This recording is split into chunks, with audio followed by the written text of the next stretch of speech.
ஒரு குருவி ஒரு மரத்துக்கிட்ட போய் கேக்குது, நான் இங்க கூடு கட்டிக்கிட்டுமான். மரம் சொல்லி, என்கிட்ட வேணான், நான் சின்ன கூடு தான் கட்டுவேன், என்கிட்ட வேணான்.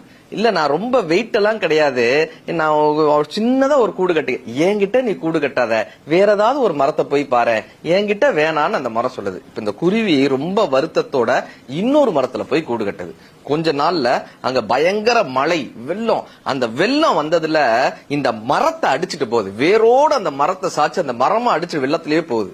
இப்ப இந்த கூட்டில் இருந்த குருவி அந்த அடித்துட்டு போகக்கூடிய மரத்தை பார்த்து சொல்லிச்சான், உனக்கு தேவை, உனக்கு தேவை, எனக்கு கூட்டுக்கு இடம் தர மாட்டேன்னு சொன்னேன்ல, உனக்கு தேவை, உனக்கு தேவை. அப்ப அந்த மரம், அடித்து சென்று கொண்டே இருக்கக்கூடிய மரம் அந்த குருவியை பார்த்துட்டு சொன்னதான், உனக்கு தெரியுமா, நீ வந்து கூடு கட்டணும்னு கேட்கும் போதே நான் வேர்கள்ல வலு இழந்துட்டேன், என் வேர்கள்ல சக்தி இல்ல, நான் உயரமா இருந்து இந்த ஏரிக்கரையை பார்க்கும் போதே எப்படியும் வெள்ளம் வரும்னு எனக்கு தெரிஞ்சது, ஒருவேளை நான் அடித்து செல்லப்பட்டா உன் கூடும் அழிஞ்சிருமேன்னு சொல்லிதான் என்கிட்ட கூடு கட்ட வேணான்னு நான் உன்கிட்ட தயக்கத்தோட சொன்னேன்.